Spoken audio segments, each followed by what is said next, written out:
Assalamualaikum warahmatullahi wabarakatuh. Alhamdulillahi wassalatu wassalamu ala rasulillah wa ala alihi wa ashabihi wa man tabi'ahum bi ihsanin ila yaumiddin, amma ba'd. Para jemaah sekalian, para ikhwah dan juga akhwat, para ibu, bapak semuanya, para karyawan dan karyawati Yakes Telkom Jawa Barat yang semoga senantiasa diridhai oleh Allah Azza wa Jalla. Ini adalah pertemuan kita yang ke-6 ya. Insyaallah kita akan membahas tentang orang tua yang sudah renta dan juga tentang orang yang hamil dan menyusui. Apa sebetulnya kewajiban mereka?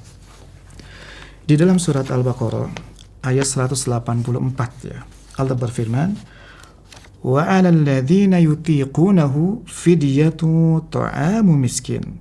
Dan orang-orang yang berat untuk berpuasa, maka kewajiban mereka adalah membayar fidyah. Apa itu fidyah? Fidyah itu adalah ta'amu miskin, makanan bagi orang-orang miskin. Nah, ayat ini adalah dalil yang menunjukkan bahwa orang yang tidak mampu berpuasa, seperti karena dia misalkan sudah renta, ya, sudah jompo, maka kewajiban mereka saat tidak berpuasa bukanlah membayar qadha, bukan mengganti dengan puasa di hari yang lain, bukan. Tapi kewajiban mereka adalah membayar fidyah. Satu hari dia tidak berpuasa, maka kewajibannya adalah dia memberikan satu porsi makanan bagi orang miskin. Ingat, tidak boleh diganti dengan uang, nggak boleh, karena kita sedang ibadah. Sementara ibadah itu tata caranya itu sudah baku, ya, sudah ditentukan jelas di dalam ayatnya. Wa 'alal ladzina yutiqunahu fidyatu ta'amu miskin.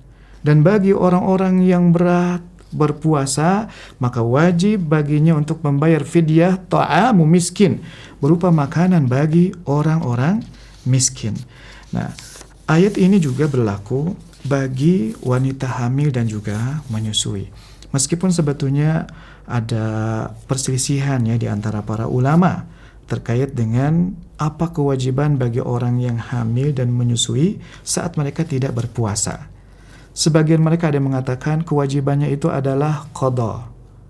Sebagian mengatakan kewajibannya adalah qadha tambah fidyah. Sebagian lagi mengatakan kewajibannya adalah fidyah saja. Nah, pendapat yang kami ambil ya adalah pendapat yang ketiga, bahwa kewajiban mereka hanyalah fidyah saja, sama seperti orang jompo begitu ya, orang tua yang sudah tidak mampu untuk berpuasa.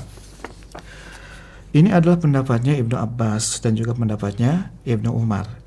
Bahkan Ibnu Umar ya seperti diriwayatkan bahwa salah satu putrinya itu ketika dia sedang berpuasa di bulan Ramadan dan saat itu sedang hamil, kehausan, maka kemudian dia diperintahkan untuk berbuka dan hanya diwajibkan untuk membayar fidyah saja. Ya, jadi tidak mengqadha, tidak menggantinya di hari yang lainnya.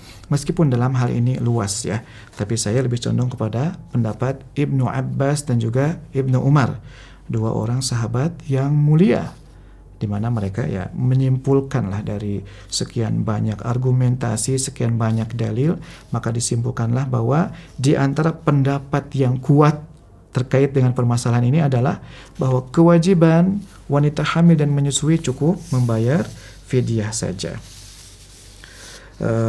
Adapun cara membayar fidyah ya sebetulnya caranya mudah saja. Anas bin Malik radhiyallahu anhu menceritakan bahwa dirinya pernah tidak puasa selama 1 bulan penuh begitu. Kemudian beliau pun memasak bubur ya, 1 wadah besar. Kemudian bubur ini diberikan kepada 30 orang miskin.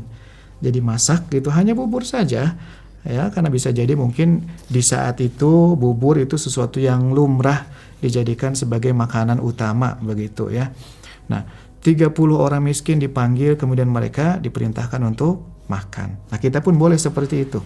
Ya, misalkan kita membeli nasi kotak atau nasi bungkus begitu ya. Bisa per hari, per 2 hari, per 3 hari, atau nanti di penghujung hari juga nggak masalah. Tapi ingat, jangan kita membayar fidyah sebelum hutangnya ada.